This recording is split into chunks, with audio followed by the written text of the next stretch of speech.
ಸುರೇಶ್ ಜನಾಜ್ ಭಾವನ ಸೌದತ್ತಿ ಇವರ ಹೊಲದಲ್ಲಿ ನಿರ್ಮಿಸಿದ ನೂತನ ಜಿನಚೈತ್ಯಾಲಯ.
पवित्र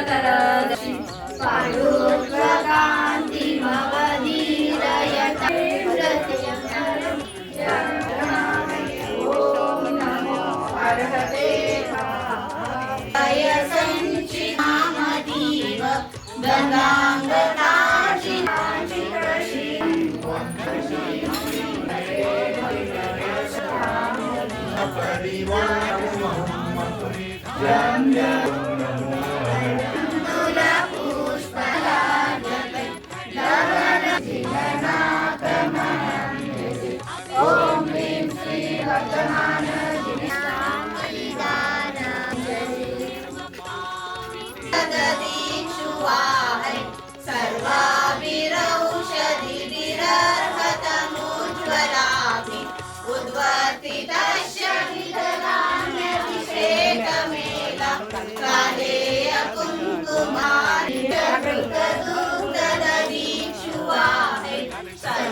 ओम संतं पन्मुहं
सिद्धेभ्यो ओम नमः सिद्धेभ्यो श्री वीतरागाय नमः स्वयं भुवे सिद्धाय बुद्धाय परमात्मने त्रैलोक्यमय व्याप्ताय अनंत संसार चक्र परिमज्ञानाय अनंत दर्शनाय अनंत वीर्याय अनंत सुखाय श्री बुद्धमान जिनेन्द्र सर्व पाप प्रणाशनाय सर्व रोगोपसर्ग विनाशनाय सर्व पराकृत क्षुद्रोपद्रव धाम धामर विनाशनाय ओम ह्रां ह्रीं भ्रूं भ्रौं ह्रां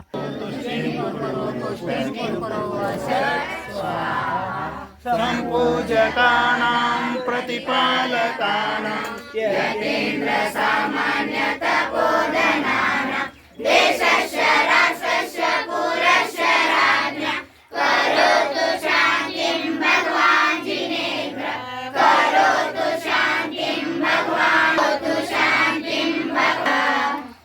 ಇಂಥ ಉತ್ತಮ ಕಾರ್ಯ ಒಳ್ಳೆಯ ಕಾರ್ಯ ಆಯ್ತಂದ್ರೆ ನಮ್ಗೆ ಯಾವ ಶಬ್ದಾಗ ಹೆಂಗೆ ಹೇಳ್ಬೇಕು ನಮ್ಗೆ ತಿಳಿಯೋದು. ನಾವು ಮಹಾರಾಜರ ಜೊತೆ 5-7 ವರ್ಷ ಆಯ್ತಿದ್ದೆವು. ಈ ಒಡ ಮನ್ಯಾಗ ಹೆಂಡ್ರ ಮಕ್ಕಳ ಚಲೋ ಅಂತ ಮನೆ ಕಾರ್ ಗಾಡಿ ಇರೋದು ತಿಳ್ಕೊತೀವಿ. ಖರೆ ಅವ ಎಲ್ಲ ಸುಖ ಇದಾವೆ, ಖರೆ ಸುಖದ ಐತ್ಲೆ ಅನಿಸ್ತಾವ, ಅಷ್ಟು ಸುಖ ಅಲ್ಲವು. ಅವ ತಾತ್ಪುರತ ಅಷ್ಟೇ ಒಂದಿಲ್ಲಿ ಖಾಲಿಯಾಗಿ ಹೋಗ್ತಿ, ನಮ್ಮ ಪುಣ್ಯ ಮುಗೀತಂದ್ರೆ ಅವೆಲ್ಲ ಹೋಗಿಬಿಡ್ತಾವೆ. ಪಾಪ ಉದಯಕ್ಕೆ ಬತ್ತಂದ್ರೆ ರಾಜ ನಾವು ಸಹಿತ ಭಿಕ್ಷುಕ ಹತ್ತೈತಿ. ಅದಕ್ಕೆ ಇತ್ನಾ ನಾವು ಬಸ್ತಿಗೆ ಮೊದಲು ಹೋಗ್ಲಾತಿದ್ದೆವು. ಬಸ್ ಆಯಿತು, ಬಸ್ತಿಗೆ ಹೊಂಟಿವಿ, ಹೋಗೋದ ಪುಂಜಕಾಳು ಹಾಕೋದ ಮತ್ತು ಬರೋದ ಇಷ್ಟ ಆಕೈತಿ. ನಮಗೆ ಜನ ತೆರೆಯಾಗ ಆಯ್ತು ಸಣ್ಣಗೆ ಎಲ್ಲರೂ ಚಾಲು ಮಾಡಿ ಕ್ರಿಯೆ ಅದೈತೆ, ಅದು ಮಾಡ್ಕೋಬೇಕು. ಅದು ಮಾಡಿನೆಲ್ಲ ತಂತನ ಬಂದು ಹತ್ತವು. ನಮ್ಗೆ ಹೊಲ ಇರಲಿ ಮನೆ ಇರಲಿ ನಮಗೆ ಸಿಗತ್ತವು. ಅದಕ್ಕೆ ನಮ್ಗೆ ಹೆಂಗಾಗಿತ್ತು, ಈಗ ಬಸ್ತಿಗೆ ಹೋಗೋಕ್ಕಾಗಲ್ಲ, ಹೋದಂದ್ರೆ ಪುಂಜಕಾಳು ಹಾಕ್ತೇವೆ, ಊರ್ದ ಮಾತಾಡ್ತೀವಿ, ನಮ್ಮ ಸ್ವತಃ ವಿಚಾರ ಮಾಡಲ್ಲ. ಸ್ವತಃದಂದ್ರೆ ನಮ್ಮ ಆತ್ಮ ಕಲ್ಯಾಣ ಹೆಂಗೆ ಮಾಡ್ಕೋಬೇಕು ಮಾತಾಡೋಂಗಿಲ್ಲ. ಅದೆಲ್ಲ ನಾವು ಚರ್ಚೆ ಮಾಡಿದ್ರೆ ತಿಳ್ಕೊಂಡ್ರೆ ನಮ್ಗೆ ಕಡೆ ಸರಿಯಾದ ನಿತ್ತಬೇಕು. ಏನಾಯ್ತು ಅನ್ನೋದು ನಮಗೀಗ 4 ವರ್ಷನಾಗ ಈ ಜರ್ಜರಿ ಅನುಭವಕ್ಕೆ ಬರಕೈತಿ. ಅಲ್ಲಿ ಹೋಯ್ತಂದ್ರೆ ಭಗವಂತರ ಮುಂದೆ ಅವ್ರು ಹತ್ತಾಕಿರುವಂಥ ಪರಮಾಣು ತಪ್ಪು ವಿಚಾರ ತಪ್ಪು ಕಾರ್ಯ ಎಲ್ಲಿ ನಾವು ತಪ್ಪು ಮಾಡ್ಕಿದೆವು, ಖರೆ ನಾವು ಯಾವ್ದು ಕ್ರಿಯೆ ಮಾಡಬೇಕು ಈಗ ಅದೆಲ್ಲ ಈಗ ಗೊತ್ತಾಗೈತಿ. ನಮಗೆ ಹೇಳೋಕ್ಕೆ ಶಬ್ದ ಬರೋಲ್ಲ ನನಗೆ, ಯಾವ ಟೈಪ್ ಹೇಳ್ಬೇಕು ಅನ್ನೋದು. ಅಂದ್ರೆ ನಮ್ಗೆ ಅನುಭವಕ್ಕೆ ಹಂಗೆ ಬರ್ತೈತಿ. ಅದಕ್ಕೆ ನಾವು ಇವು ದಿನನಿತ್ಯ ಮಾಡುವಂಥ ಮಹಾವೀರ ಜಯಂತಿಗೆ ಹೋಗ್ತೇವೆ. ಹಿಂಗೆ ದೂರಿಂದ ಹಿಂಗೆ ಮಾಡಿ ದಿನನಿತ್ಯ ದೇವ ಪೂಜಾ ಗುರುಪಸ್ತಿ ಸ್ವಾಧ್ಯಾಯ ಸಂಯಮ ತಪದಾನ ಎಲ್ಲ ಆಗೋ ಸಲುವಾಗಿ ಮನೆ ಮುಂದೆ ಒಂದು ಕಟ್ಕೊಂಡ್ಬಿಟ್ರೆ ಭಗವಂತ ಎಲ್ಲರಿಗೂ ಆ ಥರದ ರಿಸಲ್ಟ್ ತಿಳಿ ಅಂದ್ರೆ ಆ ಥರದ ಪರಿಣಾಮ ಏನೋದು ನಂತರ ಗೊತ್ತಾಗಿದೆ. ಅವ್ರ ಬಾಯಿನ ನಂತರ 1 ವರ್ಷ 6 ತಿಂಗಳಿಗೆ ಹೇಳಕ್ಕೆ ಶುರು ಮಾಡ್ತಾರೆ, ಪ್ರತಿ ದಿವಸ ಹೇಳಕ್ಕೆ ಶುರು ಮಾಡ್ತಾರೆ. ದಿವಸ ಹುಡುಗರ ಕೈಲೇ ಅಭಿಷೇಕ ಮಾಡಿಸಿ, ನೀವು ಎಲ್ಲ ಮಾಡಿರಿ. ಮಹಾವೀರ ಭಗವಾನ ಜನ್ಮ ಕಲ್ಯಾಣ ದಿವಸನ ಸಮೀಪ ಬರ್ತಿರುವಾಗಲೇ ಇಲ್ಲಿ ಜನಾಜ ಪರಿವಾರದವರು ಮಹಾವೀರ ಭಗವಾನರ ಚೈತ್ಯಾಲಯವನ್ನು ನಿರ್ಮಾಣ ಮಾಡಿದ್ದಾರೆ. ಇಂಥ ಒಂದು ವಿಶೇಷ ದಿನವೊಂದು ನಾನು ಎಲ್ಲಿ ನೋಡಿಲ್ಲ. ಯಾಕಂದರೆ ಮಹಾವೀರ ಜನ್ಮ ಕಲ್ಯಾಣಕ್ಕೆ ಸಮೀಪ ಅಲ್ಲಿ ಒಬ್ಬರ ದಿನ ದೇವದರ್ಶನ ಮಾಡಲು ಶಿವಾಯಿ ಅವರು ಬಾಯಲ್ಲಿ ನೀರು ಹಾಕುವುದಿಲ್ಲ ಅಂತ ಹೇಳ್ತಾರೆ. ಆವಾಗ ಶಾಂತಿಸಾಗರ ಮಾಡಿದ್ರೆ ಹೇಳ್ತಾರೆ, ಹೊಟ್ಟಿರಲಿ ಬಿಲ್ಡಿಂಗ್ ಇರಲಿ ಶ್ರೀಮಂತರಿರಲಿ ಬೇಕೇ ಬೇಕು ಅಂತ ಹೇಳಿರೋದು. ಮತ್ತು ಮಹಿಳೆಗೆ ಮಹಾರಾಜರಿಗೆ ಬಕ್ಷಿಸ್ ಕೊಡ್ತಾರೆ ಅಂದರೆ ಅವ್ರಿಗೇನು ಸತ್ಕಾರ ಮಾಡ್ತಾರೆ ಅಂದರೆ